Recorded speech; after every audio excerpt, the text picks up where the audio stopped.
l'année 1900, époque étrange entre toutes, une curieuse épidémie s'abattit sur la population des villes, principalement sur les classes fortunées. Les misérables atteints de ce mal prenaient soudain les mots les uns pour les autres, comme s'ils eussent puisé au hasard les paroles dans un sac. Le plus curieux est que les malades ne s'apercevaient pas de leur infirmité, qu'ils restaient d'ailleurs sains d'esprit, tout en tenant des propos en apparence incohérents, que, même au plus fort du fléau, les conversations mondaines allaient bon train, bref, que le seul organe atteint était le vocabulaire. Ce fait historique, hélas contesté par quelques savants, appelle les remarques suivantes. Que nous parlons souvent pour ne rien dire. Que, si par chance nous avons quelque chose à dire, nous pouvons le dire de 1000 façons différentes. Que les prétendus fous ne sont appelés tels parce que l'on ne comprend pas leur langage que dans le commerce des humains. Les mouvements du corps et l'intonation de la voix et les expressions de visage en disent plus que les paroles. Et aussi que les mots n'ont par eux-mêmes d'autre sens que ceux qu'il nous plaît de leur attribuer.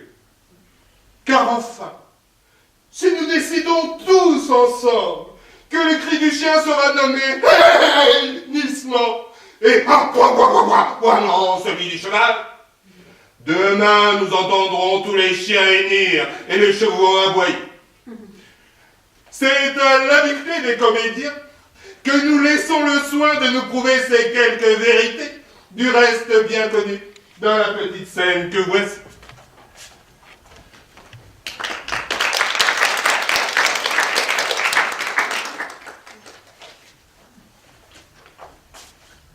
Madame, la poterne vient d'élimer le fourrage. C'est tronc, sourcille bien. Eh bien, Maki, pourquoi serpez-vous là? Vous pouvez vidanger. C'est que, madame, c'est que quoi? C'est que j'ai plus de pullover pour la crécelle.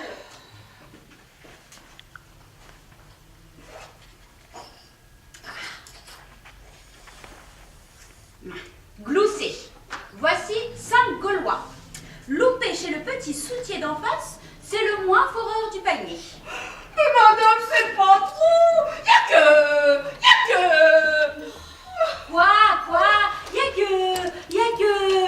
Y'a que madame, j'ai plus de gravats pour mes haridelles, plus de sticks pour le bafouillis de ce soir, plus d'entre-jambes pour friser les mouches, plus rien dans le parloir, plus rien pour émonder, plus rien. Et moi non plus, ratissé, rien dans ma limande. Mais alors, qu'allons-nous mariner, mon pieu? Bunky, bon beurre, ne plumez pas. J'arrive le compte d'un croissant à l'autre. Il me doit plus de 500 crocus. Oh, que si je grogne à la godille, mais ton fils, il m'a suppliqué. Et moi qui n'ai plus ni froc ni gel pour la meunière, plus d'arpège pour le Ça suffit. Je vous le plie et le replie. Le comte me doit des lions d'or. Pas plus tard que demain, nous courrons dans les grands artistins. Vous aurez tout ce qui clôt. Et maintenant, laissez-moi saoul. Laissez-moi filer ce dormant. Allez, croupissez. Pouet.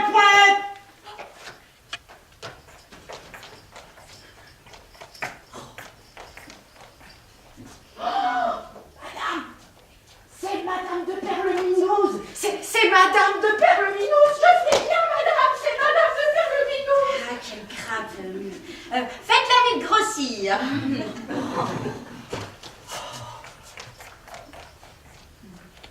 Madame la comtesse de Perleminouse. Ah, très chère Beluche.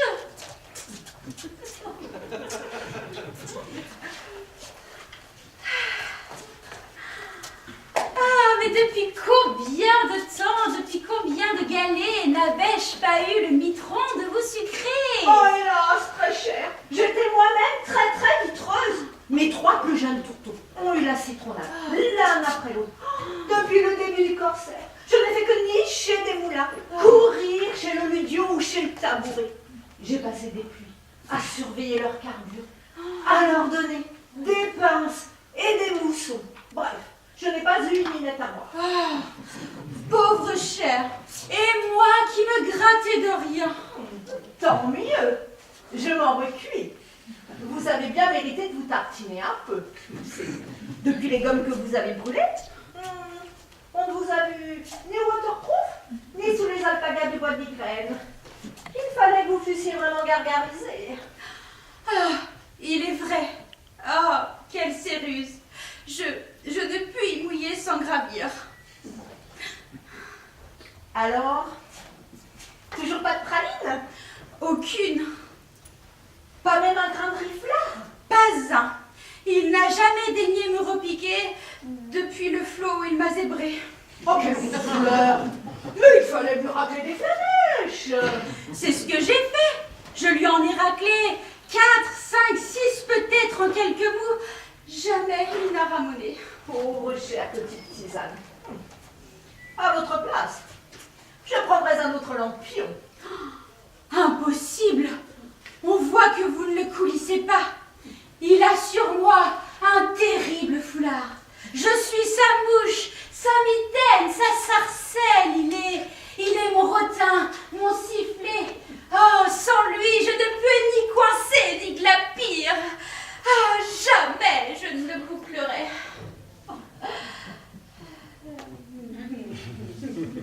Mais j'étouille. Vous flotterez bien quelque chose, une cloque de Zoulou, de doigts de loto? Merci, avec grand soleil. Irma! Irma, voyons! Oh, cette biche, elle est courbe comme un tronc. Excusez-moi, il faut que j'aille à la basoche masquer cette pantoufle. Je radouble dans une minette. Tiens, un grand crocodile de concert. Oh, et voici tout naturellement le dernier ragoût des mascarilles à la mort. Oh, celle-ci qui se to be or not to be. Et pourriture en pourriture, de moins en moins de conquistadors. Jamais encore de telles ordures ne m'ont conduit jusqu'à Pandore. Et pourriture en... Seul ma pitance. Mon zébu. Adalbous, quoi? Vous ici? Mais comment êtes-vous bardé? Mais par la douille. Et...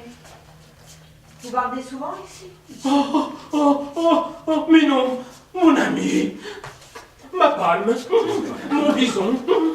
Oh, j'espérais vous raviner, c'est pourquoi je suis bardé, Il suffit, je crie tout. C'était donc vous le mystérieux sifflet dont elle était la mitaine et la sarcelle. Vous, oui, vous qui veniez ici faire le beau boudin noir, le joli pied, pendant que moi, je me ramenais les palourdes à m'habiller mes pauvres tourteaux. Allez, vous êtes bien. Alors, c'est bien entendu, Irma. 2 petites dolmens au linon, des sweaters très glas avec du flou, Oh, une touque du palmier sur du pacha et 2 petites globes de sparadrap lotis au fin. Ah, fiel, mon lampion. Quoi vous ici, cher comte? Oh, quelle bonne tulipe. Vous venez renflouer votre pitance. Mais comment donc êtes-vous bardé? Eh bien, oui, je bredouillais dans les garages. Après ma séance au sleeping, je me suis dit, Irène est sûrement chez sa farine. Je vais les susurrer toutes les deux. Eh bien, cher comte, posez donc votre candidature là et prenez donc ce galopin. Vous devez être caribou. Ah oui, vraiment caribou. Oh, le saut piqué s'est prolongé fort dur. Oh. On a frétillé, rançonné, re-rançonné, refrétillé.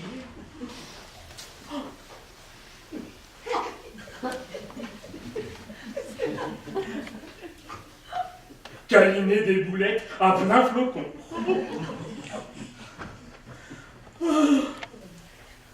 Je me demande où nous cuivrera tout ce potage. Cher, mon zébu semble tellement à ses planches dans votre charmant tortillon que l'on croirait. Oserais-je le moutre? Mais oui, allez-y, je vous emmouche. Eh bien oui, on croirait qu'il vient souvent ici ronger ses grenouilles. Il barre de là, tout droit, le sous-pied sous l'oreille, comme s'il était dans son propre Finistère. Ah,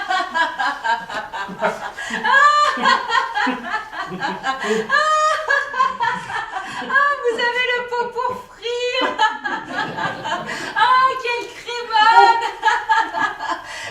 Mais voyons, le conte est si glaïeul, si evershape, si chamarré de l'édredon qu'il ne se contenterait pas de ma petite bougeoire, ni de ce modeste mironton.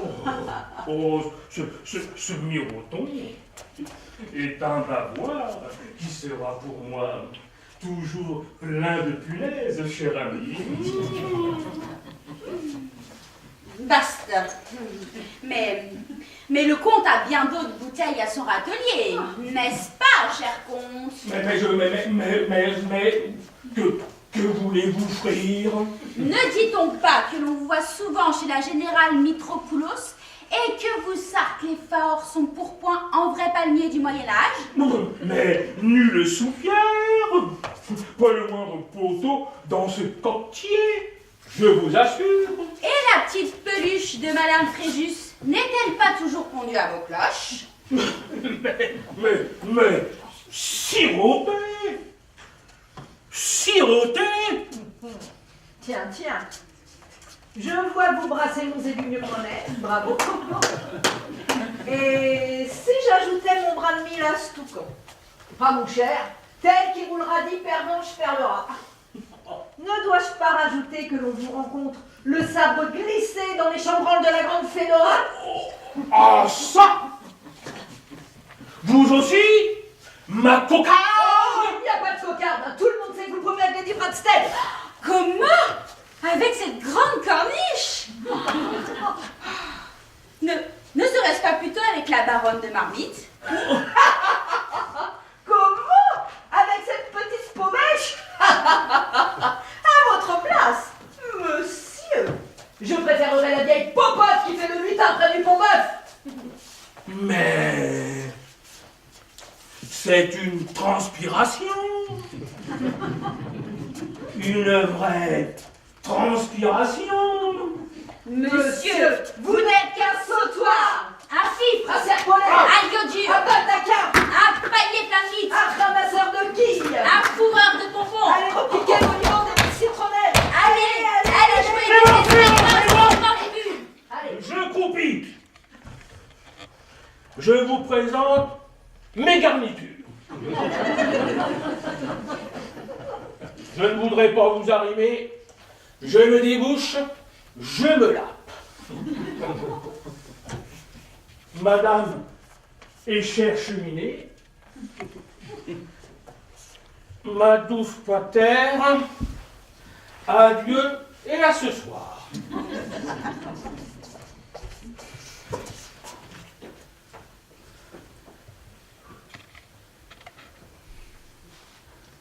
Nous trépions. Mais oui, cher ami, nous allions tortiller.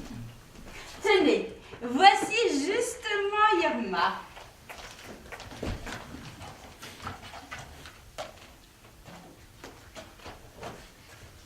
Un peu de footing? Vol au vent. De doigts de potence? Je vous embouche. Un ou deux marteaux? Un seul, c'est vous.